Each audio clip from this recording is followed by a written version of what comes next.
Ray Del Rio Getty Images Life moves fast in MMA. Immediately after the UFC completed what may turn out to be its biggest fight of 2017 on Saturday at UFC 214, with Jon Jones dispatching Daniel Cormier via third-round knockout, next year's potential marquee attractions started getting loaded onto the launch pad. Brock Lesnar, Jones said on the mic after defeating Cormier to reclaim the organization's light heavyweight title. "If you want to know what it feels like to get your ass kicked by a guy who weighs 40 pounds less than you, meet me in the octagon." If Jones and Lesnar make good on their threats to fight each other at heavyweight during 2018, it would be an unbelievable spectacle. It would also be the leader in the clubhouse to become the UFC's biggest selling fight of all time.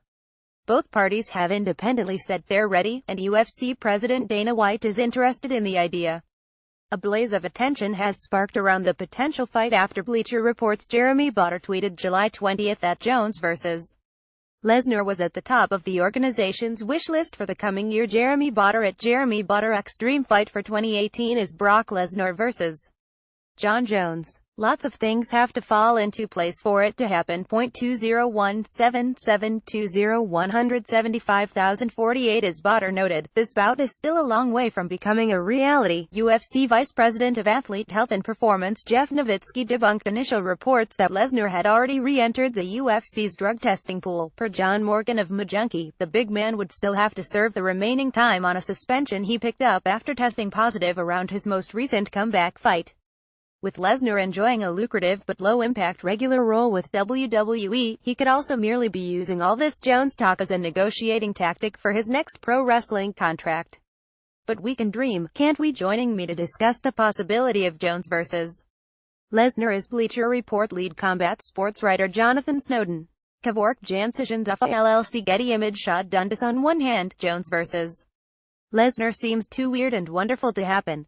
It feels like something the UFC would have teased us with back in 2013, only to have it fall apart after a combination of injury, unsuccessful contract negotiations, drug test failures and other mundane calamities. But if the journey of Floyd Mayweather vs. Conor McGregor from fantasy to reality has taught us anything, it's that we should be more careful about throwing around phrases like never ever and publicity stunt. Not to sound like a broken record, but we are more than a year into the WMEIMG era in the UFC, during which we have all been told that increasing revenue is the rule of the day. If our new octagon overlords are serious about pumping up profits, Jones vs. Lesnar would be about the most effective move on the game board. Could this fight happen? Would both guys take it? Would the MMA stars align to allow us to be this happy? Ray Del Rio Getty Images Jonathan Snowden. Both fighters would take the fight without a moment's hesitation. Did you see Jones address the possibility in a BT Sport interview? I haven't seen someone say yes that quickly since the last time I asked my wife whether she wanted me to watch the kids while she got some alone time. As for Lesnar, I don't see any reason he wouldn't take the fight as well. Whatever flaws the man may have, cowardice and hesitancy are not among them. This is a guy who fought Frank Mir in just his second MMA bout and came back after 5 years of WWE hijinks to dismantle the UFC's hardest puncher in Mark Hunt. Neither of these men knows fear in the ways mere mortals do. My concern is this fight is too good to go down. UFC's track record when it comes to promoting super fights isn't so grand. We didn't get Frank Shamrock vs. Boss Redden, Vanderlei Silva vs. Chuck Liddell in their primes, Fedor Emelianenko vs. Randy Couture or Anderson Silva vs. Georges St. Pierre. That's 4 didn't gets without scratching the surface of missed opportunities. But the new UFC is all about finding ways to separate viewers from their money. And if we are any indication, an awful lot of viewers would be quick to toss $60 at White to see this fight. Cooper Neals Uffa LLC Getty Image Shot. Maybe I'm still high on the revelation that Mayweather vs. McGregor is going to happen, but I have some hope Jones vs. Lesnar can, too. For one thing, unlike Silva or Emelianenko, it should be no huge trick for the UFC to get both of these fighters under contract. It already has. Jones and Lesnar's UFC 200 appearance against Hunt showed his WWE deal isn't an insurmountable obstacle. We don't think this one will take a Couture-style Hail Mary lawsuit to get on paper. You know what else I like about the prospect of a Lesnar-Jones matchup? It makes sense, athletically as well as promotionally. Now that Jones has put the Cormier feud behind him, there is no pressing business keeping him at light heavyweight.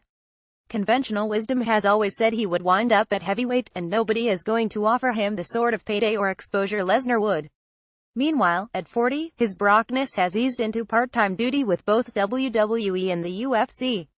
His win over Hunt, though overturned, showed he can still be a force while simultaneously reminding us of his stylistic shortcomings. He continues to bring a ton of interest from casual and hardcore fans alike, but he's not knocking on the door of a title shot at 265 pounds. As such, it makes perfect sense to put Jones and Lesnar together. And that's to say nothing of the actual, physical matchup, which is intriguing enough to set my heart aflutter and my head spinning. Jones after defeating Cormier at UFC 214, Josh Hedges of LLC Getty Images. Jonathan, you know what's amazing about Jon Jones, beside all the obvious things like his work ethic, skill and questionable decision-making, his pure size, measurables in the parlance of our world. Against Cormier, he had a 5-inch height advantage and a whopping 12-inch edge in reach. Having those edges allows Jones to strike well before he can be struck and helps him control where and when the fighting takes place. This is kind of a big deal. You know what else is amazing? He'd still have those physical advantages against Brock Lesnar. We think of Lesnar as this gargantuan, a grizzly bear with a crew cut and the capacity to maul his opponents. But Jones is taller and has a longer reach. With 30 extra pounds on him, even the great Lesnar may be biting off more than he can chew. In some ways, this is the single most fascinating fight I can imagine. It's like Superman going manto-beast with the Incredible Hulk. Do we dare pick a winner? Lesnar works over Hunt at UFC 200. John Locker Associated Press. Jones may be taller and rangier, but even at 240 pounds or so, he would give up significant size to Lesnar, who cuts weight to make the 265-pound limit and might be around 280 on fight night. But while physical size and strength may well define this matchup, they are also just the gateway to countless fascinating questions. Jones would be the better-rounded, more mobile fighter, but would he be able to use those skills and his quickness to keep Lesnar off him? Would Brock just steamroll him down to the mat as many times as it took to get a stoppage or salt away a decision? Further, if Brock does manage to muscle past Jones' length and take him down, could he keep him there? Could Jones work his dynamic, diverse offense against Lesnar? Is Lesnar done for if he stays on his feet? Does the former heavyweight champ's sheer power make the margin of error so small he would catch Jones with something and knock him out? These are just the questions that immediately come to mind. And frankly, I don't know the answers to any of them. I'd cautiously pick Jones based on age, athleticism and all-around skill set. But if you told me Lesnar wound up being too damn big, I'd believe that, too. What say you? Jones lands a left hand against Cormier. Josh Hedges of LLC Getty Images. Jonathan, Jones had fought some of the best wrestlers in UFC history before stepping into the cage with Cormier. Ryan Bader, Matt Hamill, Chael Sonnen and Vladimir Matyushenko all fell way short. None of them even looked remotely competitive against Jones. He didn't just fend off their feeble attempts, he took each wrestler down, bruising pride while also bruising bodies by beating them at their own game. But there's a difference between those men and Lesnar: 50 pounds of muscle. You're right that Lesnar would present the kind of challenge Jones has never faced in his outstanding career. But Jones has proved time and again that he confronts challengers head-on and never wilts. He would emerge victorious against Lesnar, adding another bullet point on what is already a Hall of Fame resume. Jones has built his legend in the insular world of MMA. This is a fight that spreads the word to the masses. It's not just the best fight you could possibly make for Jones, it's the only one that would make him the next big thing.